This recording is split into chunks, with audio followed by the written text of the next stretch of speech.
குருடி சரணம் யூடியூப் நண்பர்கள் அனைவருக்கும் அடியேனின் அன்பான வணக்கங்கள். நான் உங்கள் குருமணிகண்டன் பேசுகிறேன், பொள்ளாச்சியில் இருந்து.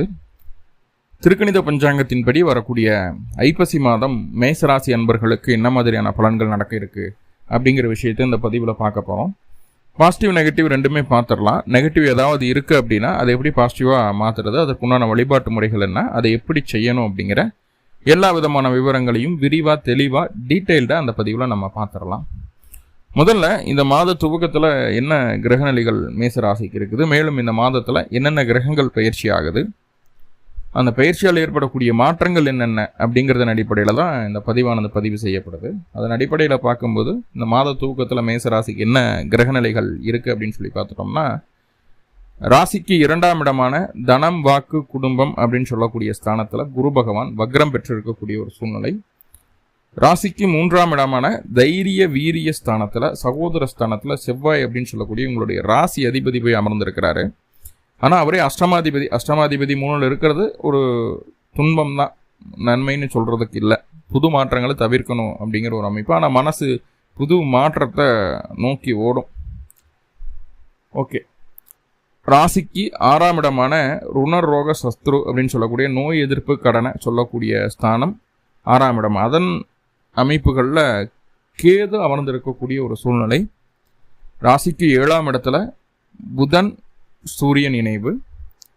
கலஸ்தரஸ்தானம் அப்படிங்கிறது ராசிக்கு 7ஆம் இடம். கலஸ்தரஸ்தானம் வாழ்க்கை துணையை சொல்லக்கூடியது, நண்பர்களை சொல்லக்கூடிய ஸ்தானத்தில் சூரியன் அமர்ந்திருக்கிறார். இந்த மாதம் ஐப்பசி மாதம் சூரியன் துலா ராசிக்குள்ள நீசம் பெற்று அமர்ந்திருக்கக்கூடிய ஒரு சூழ்நிலை. அப்போது உங்களுடைய 5ஆம் அதிபதியான சூரியன் 7ஆம் இடத்துல நீசமாயிடுது.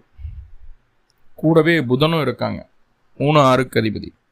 இது என்ன செய்ய காத்திருக்கு அப்படிங்கிறத நம்ம இந்த பதிவில் தெளிவாக பார்க்க போகிறோம். ராசிக்கு 8ஆம் இடமான அஷ்டமஸ்தானத்தில் சுக்கிர பகவான், உங்களுடைய 8ஆம் இடம் அப்படின்னு சொல்லக்கூடிய அவமானங்களை தரக்கூடிய ஸ்தானம், திடீர் அதிர்ஷ்டங்களை தரக்கூடிய ஸ்தானம் 8.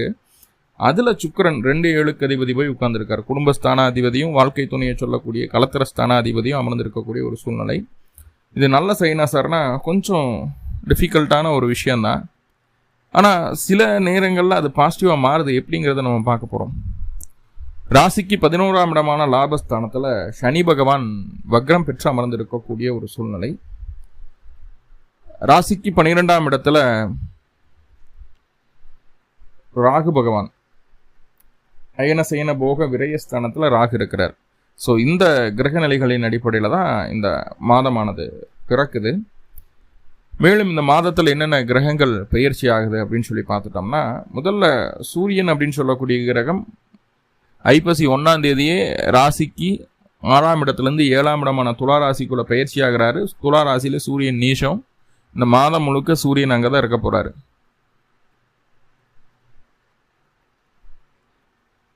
ராசிக்கு அதிபதி அப்படின்னு சொல்லக்கூடிய உங்கள் ராசிக்கு அதிபதினு சொல்லக்கூடிய செவ்வாய், அதே போல் அவரே அஷ்டமாதிபதி. வரக்கூடிய ஐப்பசி மாதம் 3ஆம் தேதி 20/10/2024 அன்னைக்கு உங்கள் ராசிக்கு 3ஆம் இடத்துலேருந்து 4ஆம் இடத்துக்கு பயிற்சி ஆகிறாரு. 4ஆம் இடத்துல அந்த செவ்வாய் நீசமடைகிறார். கடகத்தில் செவ்வாய் நீசம். 5ஆம் அதிபதியும் நீசமாகுது, ராசி அதிபதியும் நீசம் பெறாங்க. ரொம்ப கவனமாக இருக்க வேண்டிய காலகட்டம் மேஷத்துக்கு. ஐப்பசி மாதம் 13ஆம் தேதி 29/10/2024 அன்னைக்கு அந்த புதன் பகவான் 7ஆம் இடமான துலா ராசியிலிருந்து 8ஆம் இடமான விருச்சிக ராசிக்கு பயிற்சி ஆகிறார்.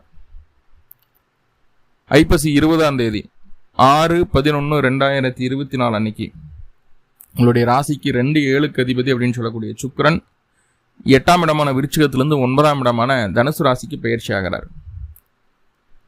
ஓகே, அடுத்ததா ரொம்ப ரொம்ப முக்கியமான ஒரு நகர்வு அப்படின்னு சொல்லி பார்த்துட்டோம்னா சனி பகவானினுடைய நகர்வு 15/11/2024 அன்னைக்கு, அதாவது ஐப்பசி மாதம் 29ஆம் தேதி ஐப்பசி கடைசி நாளன்று சனி பகவான் வக்ர நிவர்த்தி அடைகிறாருங்க. கும்பராசியில் சனி வக்ர நிவர்த்தி அடையுது. 11ஆம் இடத்துல இது வரைக்கும் வக்ரமாக இருந்த சனி இப்போ நேர்கதியில் போக போகுது. நல்ல விஷயம். லாபஸ்தானத்தில் ஒரு கிரகம், அதாவது லாபாதிபதியே மூலத்திரிகோண பலம் பெற்று நேர்கதியில் செல்வது அப்படிங்கிறது நல்ல விஷயம் மேஷத்துக்கு.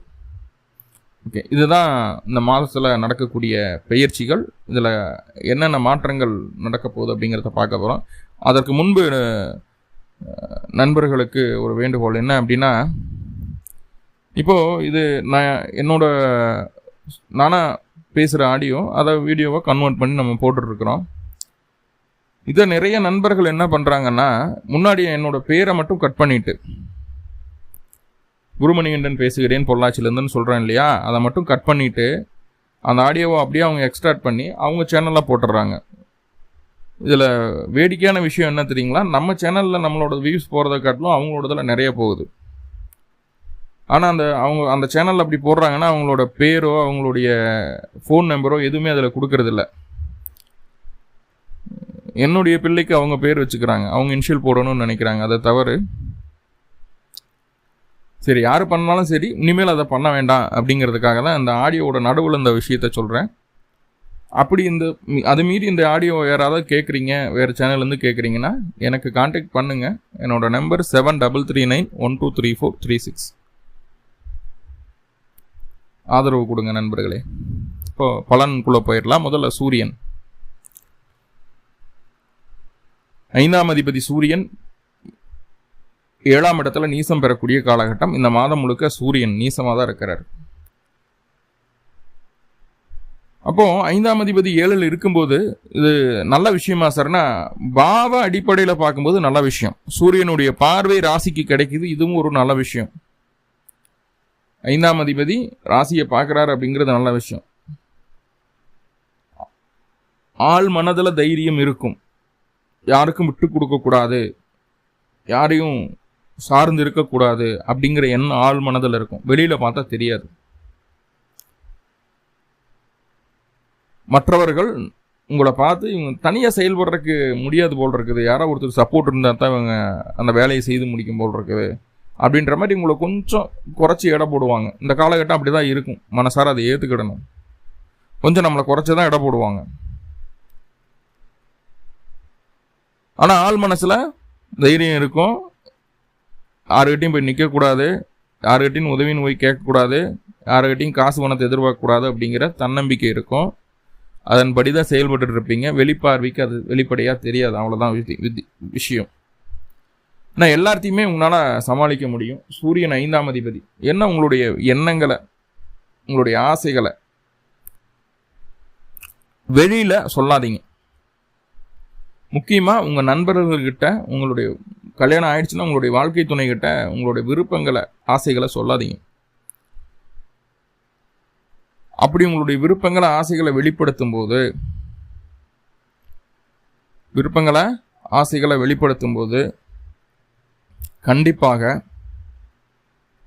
கண்டிப்பாக அதற்கு மதிப்பு கிடைக்காது.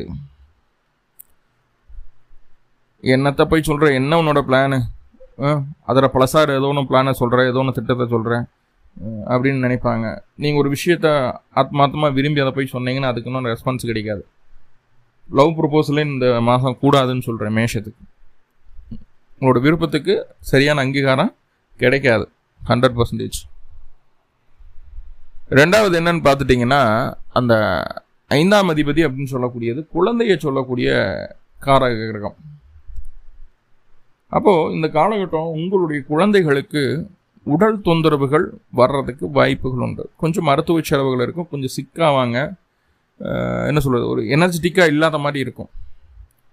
அப்போது முக்கியமாக இங்கே நம்ம பார்க்க வேண்டியதுன்னா, குழந்தைகளுக்கு இடமாற்றத்தை செய்து வைக்காதீங்க, அதுக்கு ஆதரவு கொடுக்காதீங்க. கூடவே வச்சு பார்த்துக்கின்றோம் அப்படிங்கிற ஒரு மைண்ட் செட்டில் கொண்டு வந்துட்டால் போதுமானது. மூணாவதா,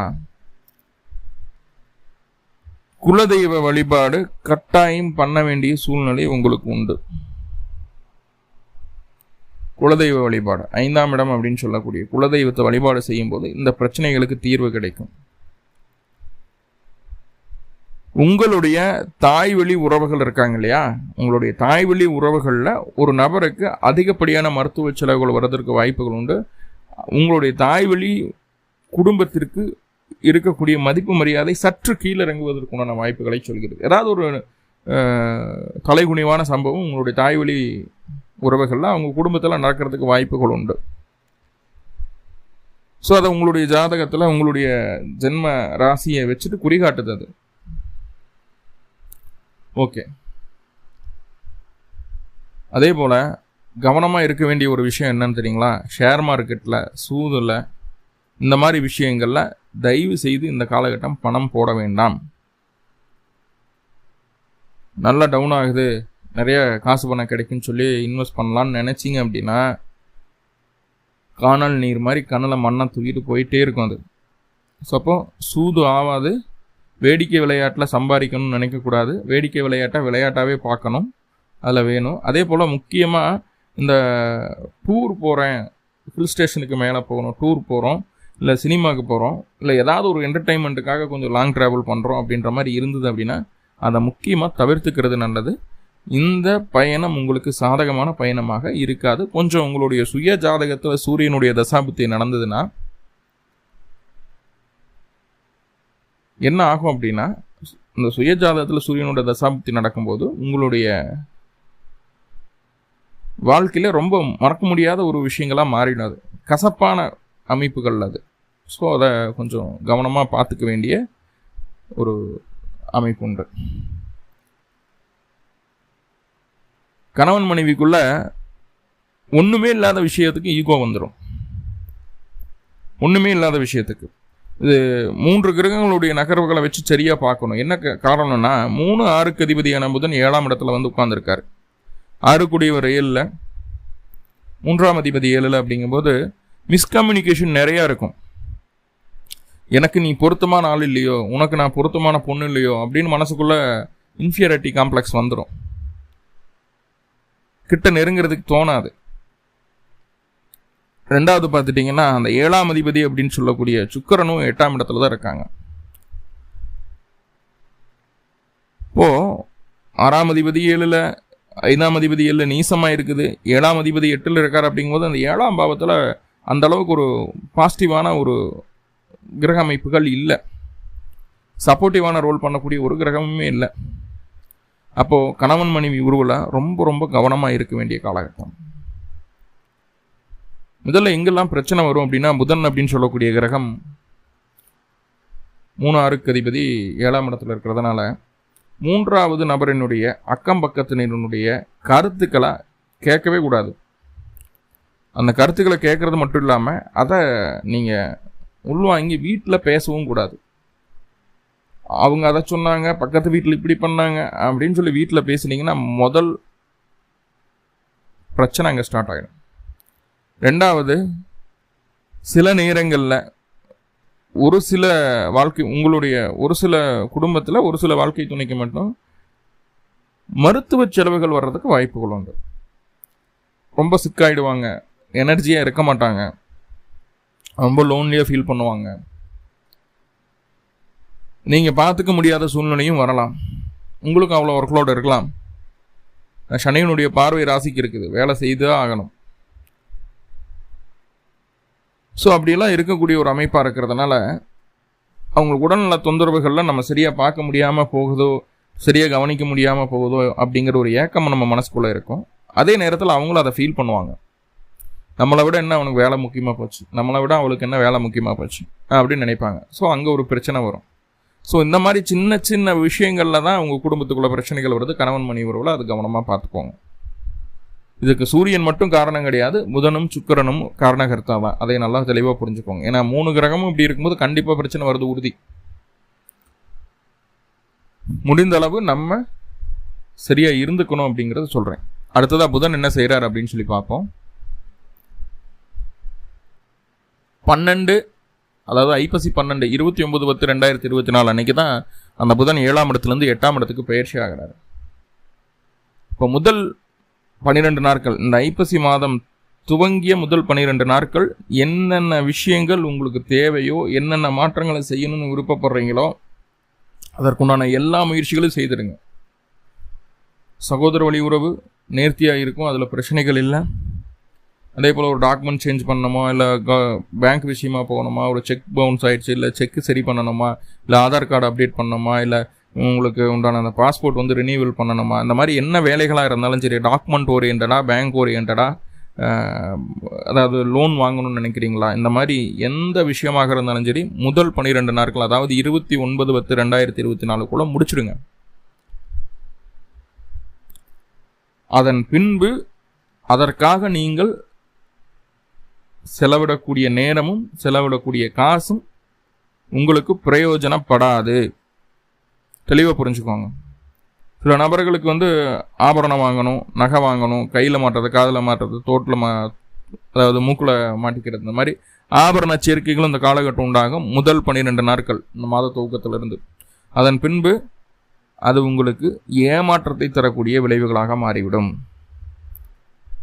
முக்கியமாக மாமனார் அப்படிங்கிற ஒரு உறவு இருக்கிறாங்கன்னா அவங்க மூலயமா மன அழுத்தமும் தேவையில்லாத அவமானமும் தலைகுனிவும் சங்கடங்களும் தவிர்க்க முடியாத நிலையில் சில விஷயங்களை நீங்களாகவே ஏற்றுக்கொள்ளக்கூடிய ஒரு சூழலும் உங்களுக்கு உண்டாகிவிடும். ரொம்ப ரொம்ப கவனமாக இருக்க வேண்டிய ஒரு காலகட்டம் அப்படிங்கிறத மைண்டில் வச்சுக்கோங்க. ரெண்டாவது அப்படின்னு சொல்லி பார்த்துட்டிங்கன்னா, 6ஆம் அதிபதி 7ல் முதல் 12 நாட்களுக்கு கணவன் மனைவிக்குள்ள பிரச்சனைகள், சங்கடங்கள், சச்சரவுகள் இருக்கும். வேலையில் நிறைய இடமாற்றங்களை சந்திக்க வேண்டியது இருக்கும். முதல் 12 நாட்களுக்கு வேலைக்காக சரியான அலைச்சல்களை சந்திக்க வேண்டியது இருக்கும். வெளியூர் வெளிமாநிலம் வேலை சம்மந்தப்பட்ட விஷயங்களுக்காக போயிட்டு வர வேண்டியது இருக்கும். அதெல்லாம் உண்டு. ஆனால் அந்த 12 ஐப்பசி 12ஆம் தேதி 29/10/2024 மேலே அந்த புதன் அப்படின்னு சொல்லக்கூடிய ரகம் 8ஆம் இடத்துக்கு மாறுறாரு. ஃபஸ்ட்டு புது மாற்றங்கள் எதுவுமே செய்ய வேண்டாம் 29/10/2024 அப்புறம்.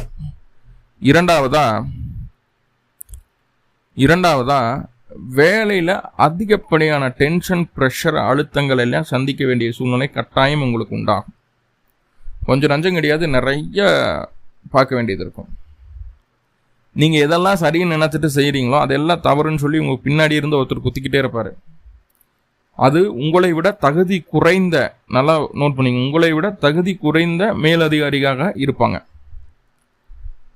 இவரெல்லாம் நம்ம சொல்கிற அளவுக்கு ஆயிட்டோம் அப்படின்ற ஒரு மன சங்கடங்கள் உங்களுக்கு வந்துடும். உங்களுக்கு ஒரு 40 வயசு இருக்கும், உங்களுக்கு மேலே இருக்க அதிகாரிக்கு ஒரு 25-26 வயசு தான் இருக்கும். அவன் நம்மளை ஆர்டர் போட்டுருப்பான். எக்ஸ்பீரியன்ஸ் இருக்காது, அந்தளவுக்கு நாலேஜ் இருக்காது. உங்களுடைய குவாலிஃபிகேஷனுக்கு கொஞ்சம் கூட தொடர்பில்லாத நபர் உங்களுக்கு மேலே மட்டும் உட்காந்துட்டு உங்களை அதிகாரம் பண்ணிட்டு இருப்பார். அந்த மாதிரியான ஒரு சூழ்நிலை இருக்கும். மன அழுத்தங்கள் வரும் வேலையில். ஸோ கவனம்.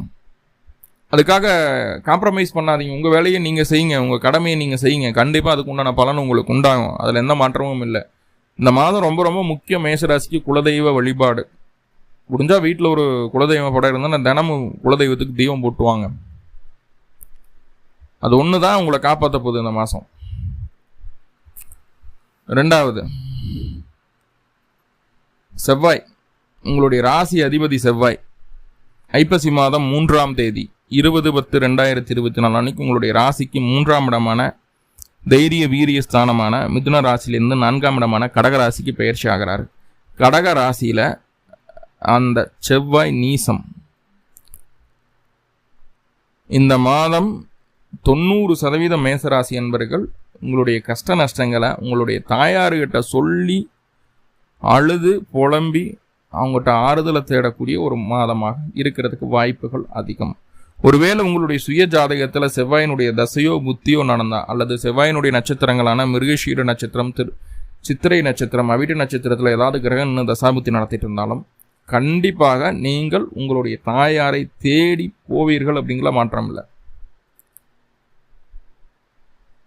நல்லதை போய் சொல்கிறக்கோ அவங்க சந்தோஷப்படுத்துறதுக்கோ போக மாட்டீங்க. உங்கள்கிட்ட இருக்கிற கஷ்ட நஷ்டங்களை சொல்லி அவங்களையும் சேர்த்து கஷ்டப்படுத்துவீங்க அப்படிங்கிறத சொல்லுது.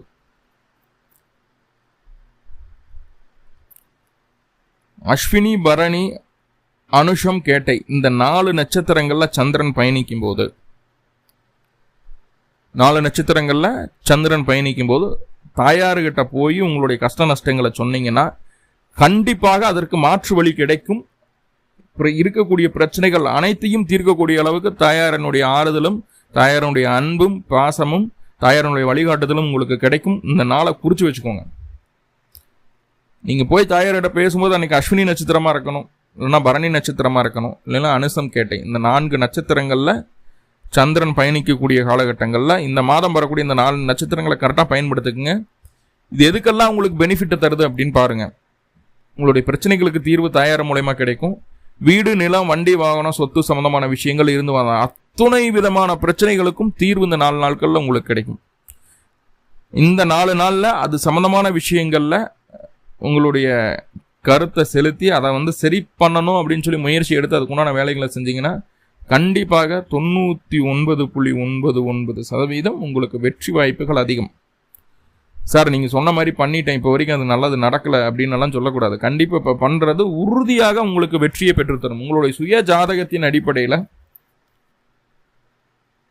அந்த வெற்றி சீக்கிரமாக கிடைச்சிடலாம், இல்லை ரொம்ப லேட் ஆகலாம், ரொம்ப அலைச்சலுக்கு அப்புறம் கிடைக்கலாம். ஆனால் அந்த வெற்றியை உறுதிப்படுத்தக்கூடிய வேலையை இந்த நாள் செஞ்சிடும். அஸ்வினி, பரணி, அனுஷம், கேட்டையில் காலண்டரில் எடுத்து பாருங்கள். இன்றைக்கி என்ன நட்சத்திரம்னு பாருங்கள், அதுக்கு உண்டான வேலையில் செய்யுங்க. இல்லைன்னா இப்போவே காலண்டர் எடுத்து குறித்து வச்சுக்கோங்க, எப்போ அப்படின்னு அதுக்கு உண்டான வேலையை செய்யுங்க. கண்டிப்பாக அது உங்களுக்கு சக்ஸஸை கொடுத்துரும், அதில் எந்த மாற்றமும் இல்லை. மற்ற நாட்கள் வீடு, நிலம், சொத்து சம்மந்தமான விஷயங்கள் அதிக ஆர்வம் இருக்கும். வீடு கட்டணும்னு நினைப்போம், நிலம் வாங்கணும்னு நினைப்போம், வாகனம் வாங்கணும்னு நினைப்போம். ஆனால் நம்ம விருப்பப்படக்கூடிய விஷயங்கள் எல்லாமே நம்மளுடைய தகுதியை குறைக்கக்கூடிய அமைப்பில் தான் இருக்கும். உங்களை வளர்த்தக்கூடிய அமைப்பில் இருக்காது. அதில் முன்னெச்சரிக்கையாக இருங்க. ஆனால் நான் சொன்ன 4 நாட்கள் உங்களுக்கு பாசிட்டிவாக இருக்கும், ரொம்ப ரொம்ப பாசிட்டிவாக இருக்கும். கவலைப்பட வேண்டாம், தைரியமாக இருக்கலாம். ஓகே, அடுத்ததாக சுக்கிர பகவான் முதல் 20 நாட்கள், அதாவது 6/11/2024 வரைக்கும் 8ஆம் இடத்துல இருக்கார். முடிந்தளவு பேச்சு குறைச்சிக்கணும். 2 கூடியவர் 8ஆம் இடத்துல போய் அமரும் போது முடிந்தளவு பேச்சை குறைச்சிக்கணும். தேவையில்லாத பேச்சுவார்த்தைகள் இருக்கக்கூடாது. தேவையில்லாத பழக்கங்களை பழகிக்கிடுவீங்க, அதை கொஞ்சம் அவாய்ட் பண்ணுங்க. உங்களுக்கு உங்களுடைய தகுதியை குறைக்கும் அளவிற்கு ஏதாவது ஒரு நபரினுடைய பழக்க வழக்கம் அவர் செய்யக்கூடிய விஷயங்களை உங்களே செய்ய சொல்லி தூண்டுறாருன்னா அக்யூரேட்டாக அந்த இடத்துல கட் பண்ணி போயிடுங்க. அப்படி ஒரு உறவு, அப்படி ஒரு நட்பு உங்களுக்கு தேவைப்படாது, தேவையும் இல்லை அப்படிங்கிறத மைண்டில் நினச்சிட்டு அங்கேருந்து வெளியே வந்துடுங்க. ஏன்னா இந்த காலகட்டம் தான் ட்ரிங்க்ஸ் பண்ணுறது, ஸ்மோக் பண்ணுறது, மற்ற கெட்ட விஷயங்கள் எல்லாமே உங்களை சேர்றதுக்குண்டான அமைப்புகளை சொல்லுது முதல் 20 நாட்களுக்கு. ஸோ கவனம் வேணும். கணவன் மனைவிக்குள்ள ஆல்ரெடி சொன்ன மாதிரி பிரச்சனைகள் போகத்தான் செய்யும். முடிஞ்ச அளவு பெண்ட் பண்ணி போங்க, தப்பில்லை. ஆனால் 20 ஐப்பசி 20 6/11/2024 அப்புறம் அந்த சுக்கிர பகவான் ராசிக்கு 9ஆம் இடத்துக்கு பயிற்சி ஆகிறார். அதன் பின்பு உங்களுடைய பேச்சுக்கு மதிப்பு கூடும். உங்களுடைய குடும்ப கௌரவம் உயருமாறு உங்களுடைய செயல்பாடுகள் இருக்கும். கணவன் மனைவியிடையே ஒரு நல்ல புரிதல், நல்ல ஒரு அந்யோன்யம் உண்டாகும். வாழ்க்கை துணைக்கு இடமாற்றங்கள் நடக்கிறதுக்கும் வாய்ப்புகள் உண்டு. ஸோ இதெல்லாமே நடக்கும். அவங்களுக்கு ஒரு அப்கிரேட் கிடைக்கலாம், அவங்களுக்கு ஒரு ப்ரொமோஷன் கிடைக்கலாம், அதுக்கு உண்டான வேலைகள் நடக்கலாம். வெளியூர் வெளிமாநில பயணங்கள் உங்களுடைய வாழ்க்கை துணை போயிட்டு வரலாம். அந்த மாதிரியான ஒரு சூழ்நிலைகள் இருக்குது. அது சக்ஸஸ்ஃபுல்லாக நடக்கும். முதல் 20 நாட்களுக்கு கவனம். அதன் பின்பு வரக்கூடிய 10 நாட்கள் ரொம்ப நல்லா இருக்குது. ஓகே, இந்த மாத இறுதியில் 15/11/2024 அன்னைக்கு 29 ஐப்பசி அன்னைக்கு சனி பகவான் வக்ர நிவர்த்தி அடைகிறாரு. அதுக்கு தனியாக வீடியோ பதிவு பார்ப்போம். சனி வக்ர நிவர்த்தி அடைஞ்சா என்ன நடக்கும் அப்படின்னு தெளிவாக பார்த்துடலாம். இப்போது இந்த மாதத்தில் நடக்கக்கூடிய கிரக நகர்வுகளால் ஏற்படக்கூடிய விஷயங்களை பற்றி தெளிவாக பார்த்துட்டோம். ஸோ இதுதான் இந்த மாதத்தில் நடக்கக்கூடிய நன்மைகளும் தீமைகளும். தீமைகள் கொஞ்சம் இருக்குது அப்படின்னா அதை எப்படி சரி பண்ணிக்கலாம் அப்படின்னு பார்க்கும்போது அருகில் இருக்கக்கூடிய சிவ வழிபாடு செஞ்சுட்டு வாங்க. முக்கியமாக அதை காட்டிலும் முக்கியமாக உங்களுடைய குலதெய்வ வழிபாடு வீட்லேயே அவங்க ஃபோட்டோ வச்சு தினமும் தெய்வம் போட்டு வழிபாடு பண்ணிட்டு வாங்க. இந்த மாதம் குலதெய்வ வழிபாடு ரொம்ப ரொம்ப முக்கியம். ஏன்னா 5ஆம் அதிபதி நீசம், ராசி அதிபதி நீசமாகக்கூடிய ஒரு அமைப்பு. 9 கூடியவர் வக்ரமாக உட்காந்துருக்கிறாரு. ஸோ கண்டிப்பாக குலதெய்வ அனுகிரகம் இருந்தால் மட்டுமே இந்த மாதத்தை உங்களால் ஜெயிக்க முடியும். மேலும் மேசராசி அன்பர்களுக்கு எல்லா விதத்துலையும் நன்மைகள் நடக்கணும்னு சொல்லி எல்லாம் பல பரம்பொருளை பிரார்த்தனை பண்ணிட்டு இந்த பதிவை முடிச்சுக்கிறேன். நன்றி நண்பர்களே, நன்றி. வாழ்வளமுடன். திருச்சிற்றம்பலம்.